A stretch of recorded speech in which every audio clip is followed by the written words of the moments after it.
The late morning sunlight poured into the glass windows of La Maravilla, one of the most luxurious restaurants in the city, turning every polished surface into a quiet reflection of gold. The clinking of cutlery and the soft murmur of wealthy patrons filled the air, but everything shifted the moment Aurelio Santoro walked in. He was a billionaire known for his ruthless business decisions, his cold presence, and his belief that money could bend anyone. As he entered, heads turned, and even the waitstaff straightened nervously, whispering with concern.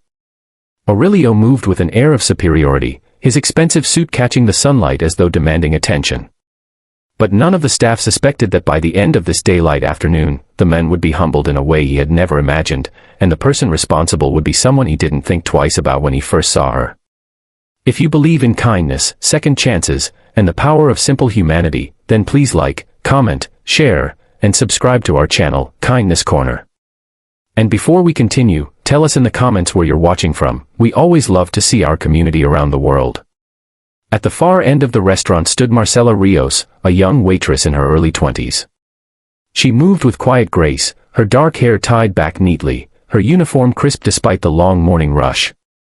Her eyes had a calm determination, the kind born from years of carrying more weight than someone her age should.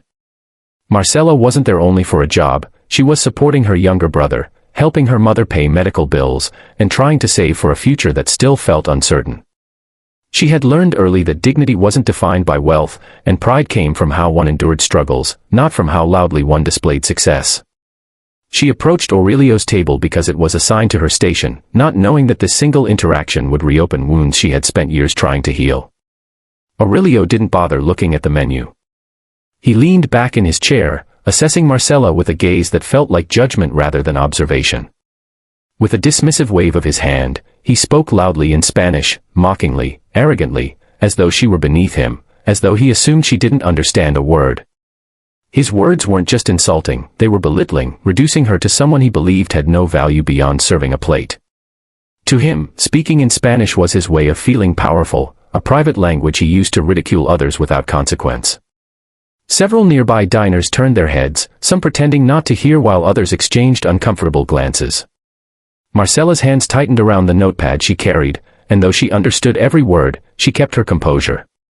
Years of hardship had taught her that reacting immediately wasn't always strength, sometimes strength was waiting for the right moment to let truth speak for itself. She had grown up speaking Spanish as her first language, but life had taken her far from the communities where it was common. She learned English quickly to help her mother navigate hospitals, workplaces, and a world that didn't wait for people like them. But in all that time, she never forgot who she was, nor the language that carried her childhood, her sorrows, and her hope. Aurelio continued speaking with sharp disrespect, making assumptions about her intelligence, upbringing, and worth. It wasn't only rude, it was personal, hitting wounds she carried silently. Marcela stepped forward, her voice steady as she responded in perfect, fluent Spanish, addressing him respectfully but firmly. She spoke in a tone so clear, so calm, and so unshaken that the entire table behind Aurelio went silent. Conversations around them softened as more diners turned to see what was unfolding. Aurelio froze mid-gesture, his eyes widening in shock. The arrogance in his expression shattered instantly, replaced with disbelief and embarrassment. He had expected ignorance, instead, he was met with articulation, confidence, and dignity far greater than his own. For the first time in a long time, perhaps the first time ever, someone had spoken to him in a way that pierced straight through the armor of money and pride he had crafted around himself. Marcela didn't raise her voice. She didn't insult him back. She simply reminded him, through her poise and fluency, that respect wasn't optional. She represented something he had forgotten, that humanity was universal, that worth wasn't determined by wealth, and that every person carried a story deeper than what could be seen at a glance. Aurelio felt his chest sink with a mix of shame and discomfort, the kind that comes when a lifetime of unchecked arrogance is suddenly reflected back with quiet truth. As Marcela walked away from the table to place his order, a whisper of admiration traveled among nearby diners. Some nodded toward her, others gave small smiles. A few even looked at Aurelio with disappointment, silently urging him to reconsider the man he had allowed himself to become. Aurelio sat there, unable to regain the air of dominance he had entered with. He watched her move through the restaurant with a grace that made his earlier behavior feel even more childish. Something inside him began to crack, not from humiliation alone, but from a realization he didn't expect. He had been raised speaking Spanish too. In fact, hearing her speak reminded him of days spent with his grandmother in a small village before wealth consumed his identity. As he ate the meal she later delivered, he found himself unable to shake the guilt pressing on him. He saw her wiping tables with tireless dedication, saw her helping an elderly couple with patience, saw her speaking gently to a nervous young server, guiding them with kindness. It pierced him that the person he had mocked was someone who carried more strength in her quiet resilience than he had in his empire of luxury.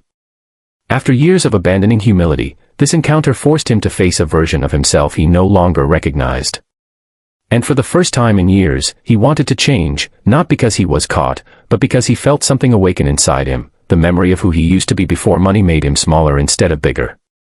If this story is touching your heart so far, please take a moment to like the video, share it with someone who believes in kindness, and subscribe to Kindness Corner to support more meaningful stories. Before you hear the ending, tell us in the comments, what would you have done if you were in Marcela's place? Aurelio stood before leaving, walked to where Marcela was cleaning up, and in a soft voice, one trembling with sincerity, apologized in Spanish. Not for appearances. Not for reputation. But because he finally understood the weight of his actions. Marcela looked into his eyes, saw the genuine regret, and offered a respectful nod. Forgiveness didn't erase what happened, but it allowed something new to begin. Aurelio left that afternoon humbled, carrying a lesson that no amount of wealth could have purchased, and Marcela continued her shift with the quiet pride of someone who had, without raising her voice, reminded a powerful man what true strength looked like.